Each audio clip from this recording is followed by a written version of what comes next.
Thank you for joining us today on HXGN TV. My name is Kyla Grogan, and today we are exploring how Hexagon Manufacturing Intelligence is collaborating with Microsoft to provide cloud-based services using a secure, open, and scalable platform. So this partnership helps customers with data synchronization, and it provides real-time data insights from anywhere, anytime.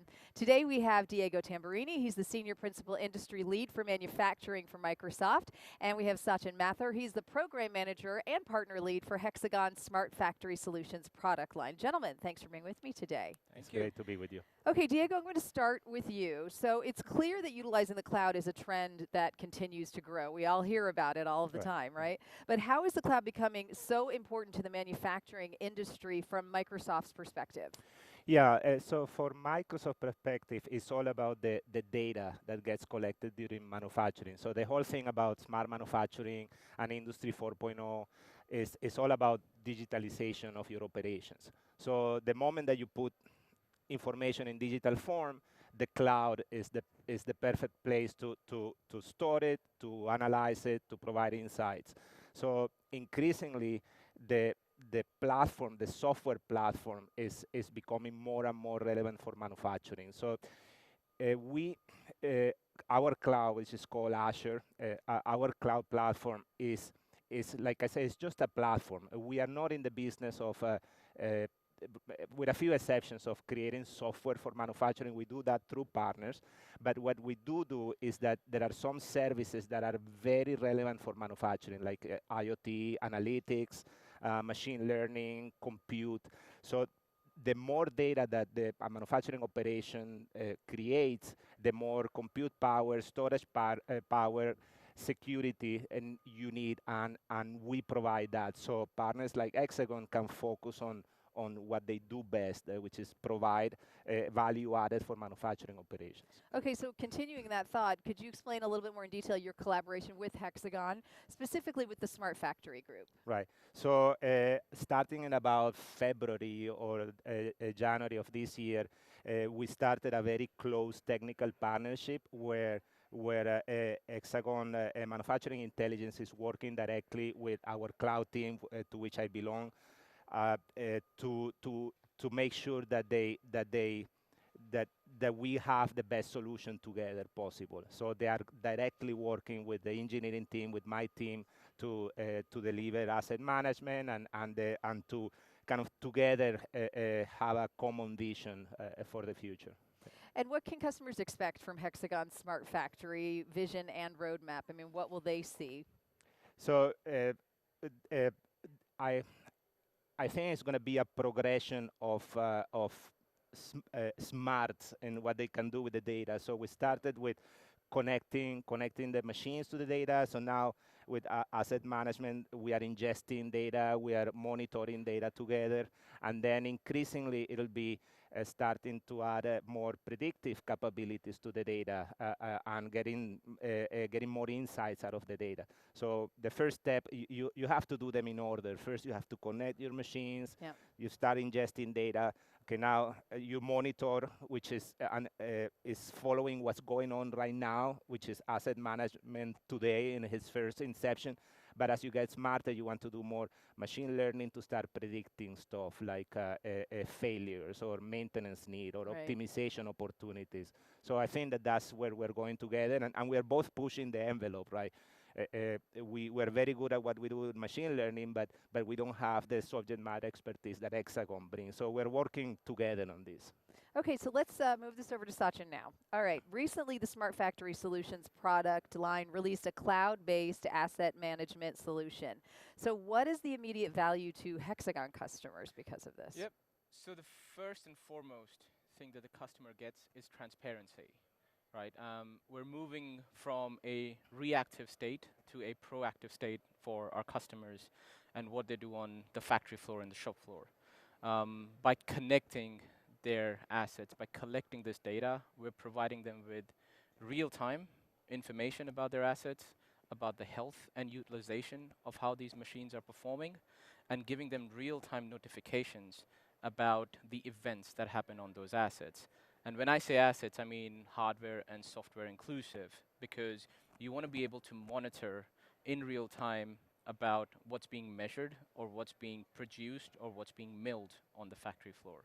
So today, asset management gives you all of those sort of flexible, ubiquitous approach of having data anywhere, anytime, and be able to visualize it in a very sort of an easy manner to be able to deduce what's happening on their Kind of on the factory floor. make use of all Exactly. that data. So from a factory floor view to just a single asset view, this is what the asset management product gives you today.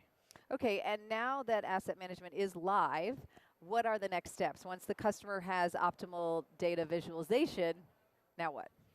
Yeah, so I mean, this is an interesting topic because we talk about data, data, data for so many years now, right? Yeah. We're going to have billions of things, IoT things connected. We talk about exabytes of data. So where we are focusing on is to really understand a true customer value of what we're going to do with the data. So the how is a bit of a history. Now we can get the data. That's the how part.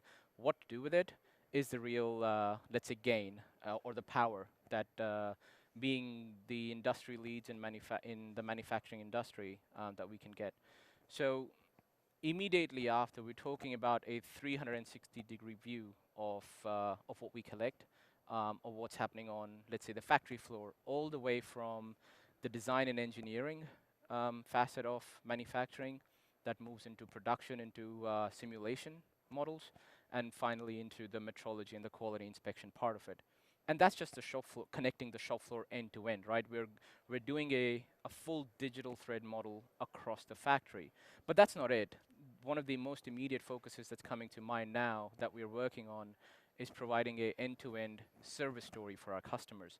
So being able to, in real time, ask for help or services or support, um, connecting the business systems or the ERP systems that they run with our internal business systems is going to create a lot of immediate value for them. So it's almost like the benefits are still to come, right? Yeah, I mean, increasing benefits are still to come. I mean, today they can look into their machines and look into their factory, and that's just the factory. What I'm talking about is the non-factory part of it, right? The business systems part of it, like the Salesforce kind of things. You know, you want to be able to connect them to the web shop to be able to order a part if it's about to fail, and they can know things are about to fail once we have all the data and we can assess all that data.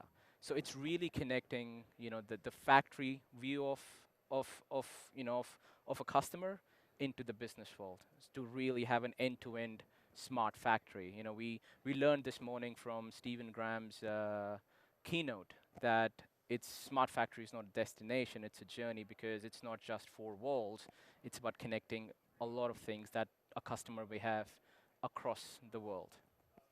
All right, so Diego, where do you see differences between small, medium, large enterprises when it comes to smart factory technology requirements?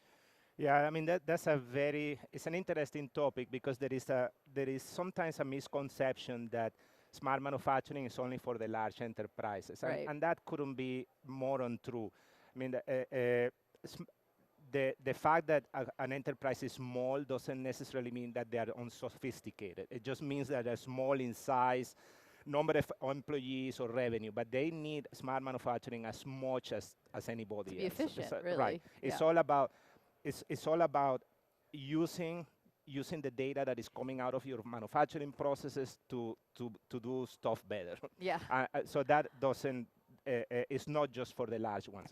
The other common misunderstanding is that smart manufacturing equals automation, right? So when we see videos or things about smart factories and we see all these robots and, Yeah. and huge volumes of production, we usually tend to associate smart manufacturing with the big automotive or the big aerospace, Sure. and that's not true.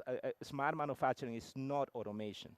Smart manufacturing, again, is all about using the data to improve Kind of your operations, harnessing the right? data, right? So, I mean, you have, I've seen very small shops with 2 or 3 machines, right, that they do like amazing stuff with data. The super smart factories, 2 or 3 machines, 10 employees. So the other point that from the business point perspective is that at least in America, and it kind of applies to the rest of the world, in the US, more than 95% of the manufacturers are small. Mm. So as a business thing, is not smart to neglect the long tail of the curve, right? Yeah. So there is a lot of manufacturers, lot of potential customers in that log end. So from the need of the smart manufacturing, everybody needs them. Are they important to Microsoft and Hexagon? Yes, they are, because there's lots of them. So we No. hear also about the cloud in terms of security and compliance. What are the main challenges of cloud computing, and how does Microsoft address them? Because a lot of people, Yeah. when you talk about the cloud, that's their first concern, right? Security. Right. Well, it goes to the cloud, and how do I protect it if Right, it's not right. here? Right, and that's a perfectly legitimate concern, right? The moment you put data or send data to the cloud, you are leaving your premises, and there are bad actors trying to look at it, right? Right. So the main thing is perfectly legitimate. The general argument is that it's more likely that you're going to get better security once the data is in the cloud, when it's in a cloud vendor's uh, uh, uh, Kind of cloud, space, right? yeah. Because we have thousands of resources and PhDs that's just looking at security, That's all right? they do. So Yeah. it's very hard to replicate that in another place, in a particular manufacturing company whose core competency is not IT, right? Right. So, but there are cases for national security, or where your data just cannot be in the cloud, right? The, there are uh, increasingly there are hybrid scenarios for cloud, where the data that cannot leave your premises stay in on-premises IT infrastructure, Yeah. and you send either sanitized data or summarized data for the cloud to train machine learning models to analyze it. So the the the the bottom line is, yes, security is a valid concern. Sometimes people worry too much about it, in the sense that, oh, in the cloud, it's not in my own premise. Right. That and there is also the hybrid model for those cases where it just cannot work. Okay, Sachin, I'm going to take it over you now. Some customers feel reluctant, as we were just talking about, to connect their technology to the cloud, and they do prefer to keep that on-premise model. What would you advise them to do as someone who works with this and deals with transitioning, right? Yeah, I mean, it is a very interesting topic. We hear about this with customers every day when we talk to them about smart factory solutions and asset management. And I think this is going to be an ongoing conversation, an ongoing learning for our customers, even for ourselves. Um, we talk about small, medium, large enterprises, and mostly it's with the large enterprises that we come across this question of security. Yeah. Smart factories using sort of the leading industry processes and tools when it comes to security, whether it's data in transit or data in storage. And along with those, let's say, development that we can show to the customer, we work with the industry leads from Microsoft to be able to help us explain this to our customers. So when we do go out to them, I mean, the question is, what do we tell them? How do we make them feel secure? Right. It's through these things, these sort of conversations, these sort of, let's say, proven ability to be able to secure their IP, their data. But also we can work with them from a smart factory aspect to understand what are they reluctant about. What Right. kind of data. It's What is the it's sticking you point? have to peel this onion one layer at a time. I mean, data is data. I mean, are we talking about machine data? Are we talking about specific measurement data for a car body part that is run by Tesla that cannot be seen by anybody, right? Right. So we do work on things like this hybrid model, where we can go to customers and say, we can collect all of this data. If something needs to stay in the four walls, we can work on a hybrid model where we can still have this smarts built for them, whether it's asset management, machine learning, analytics, connected worker, mobile force, whatever the case might be. So you still have the end-to-end solution portfolio from a smart manufacturing aspect, but we do and can work with them and their IT leads to provide them with all the facts of how we can, let's say, deploy these solutions whether it's sort of on-premise or it is some on-premise and some in the cloud. Because a lot of the times we are seeing now that customers are getting, let's say, open-minded about cloud, Yes. and they do understand the, let's say, the resource-heavy data that requires servers and things where, they don't really need that much oversight of this on-premise.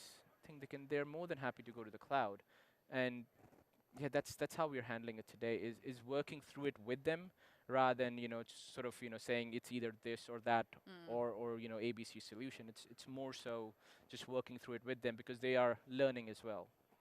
And it does feel like you certainly see more industry moving in that direction. I think that encourages others to feel more secure about it too. Right. Anything to add to that from the Microsoft perspective? Well, yeah, the journey to Industry 4.0 or smart factory or however you want to call it it can be daunting, right? It's like okay, we hear all these talks and we see all this IoT hype. For most people in a real factory, particularly if it's a small and medium, they're asking themselves, how do I get started, right? So my advice will be is start small, Yeah. pick a machine and pick a business goal. Like I'm going to increase the uptime for that machine. Then go to Hexagon, subscribe, because now it's easy as that. You don't need to bring IT department to bring the IT infrastructure, install software, maintain. No, you go to Hexagon, trial their software, or subscribe to the software, and just do a proof of value with that machine Be and able to show it see to how your it goes. bosses, right? Yeah. Say, hey boss, in a month using asset management without IT infrastructure or anything, I was able to increase the uptime of this machine by 10, 15%. The boss is going to be happy, and they will allow you to probably go to the entire line. Right. So show progress, show success, but always, always don't go to your boss and say, I want to do IoT. You go to your boss, I want to improve the uptime of that machine. Right. So IoT for the sake of IoT is not the way to go. Pick a business goal, pick something that you want to improve, show results. fix, and show results. And IoT is just an enabling technology. And now it's much easier because, like I say, the software and infrastructure part is a non-issue anymore. I mean, you just need your credit card. It's not a massive and investment subscribe. in capital. I mean, and Yeah. if I can add to that, Kyle, I mean, one of the big things, other than the technology part of it, like Diego said, is the business value that you want to drive. And this is something that we work very closely with our customers. What kind of business problems are they trying to solve here? It's not just about IoT being daunted about everybody's doing it, so we have to do it. Yeah. We work with them to create a culture of adoption of new technologies because it helps them optimize their processes, create shorter feedback loops in their manufacturing process. And it's also that sort of, let's say, relationship building, building a trust, and doing something that's never been done before at the end of the day. And that is something that is also, driving a lot of our, let's say, conversations from a smart factory aspect. What is it for our customers? They are understanding their journey as well. I mean, yes, we want machine learning and AI. What does that actually mean, Yeah. So like Diego says, we are starting small. We're not saying we're selling AI. We're selling a simple business value that can create a lot of immediate, gains for the customer. But we are scaling fast as well. We are working on a multitude of, various solutions today in Smart Factory. So we're starting small, we're scaling fast, and we are learning very quickly as we're going along.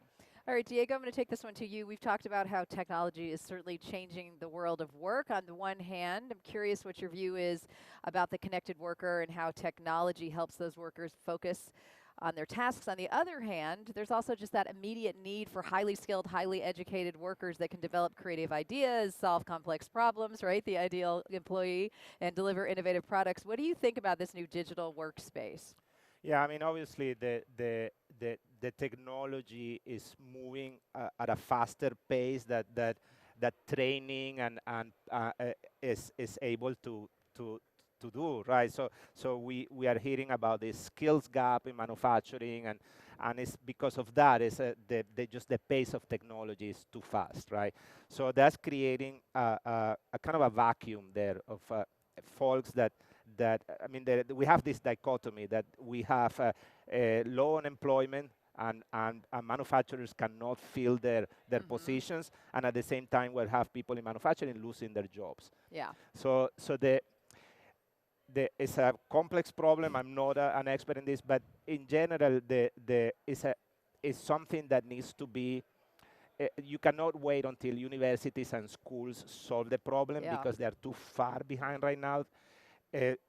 Companies and software companies and manufacturers need to address that for solve their own problem. The general need now is that, I mean, it's not that all of a sudden everybody needs to be a PhD in the factory floor. That's not true. That's kind of what some people are leading people to believe. It's not true. It's just people who are more comfortable in using digital technologies in the factory floor. So if 50 years ago a machine stopped and you will go with a hammer and bang it until it started again, well, now you probably have to pick up a tablet or something, look at with your AR set to look at the IoT data, and see where the problem treat is. the problem differently, right? So in general, you have to be more open to use digital technologies, AR, data, IoT, and that doesn't require like 10 years of schooling. Right. It's just a change in attitude that now digital technologies Adoption. are all around us, right? All right, gentlemen, thank you. This is a very interesting conversation, and I think a lot more to be said about it, but I think we've delved into quite a bit today, so thank you so much for that. Thank you. A big thank you, of course, to Diego and Sachin. And to watch additional episodes or learn more, you can go to hxgnspotlight.com. Thanks for being with us. Thank you. Thank you.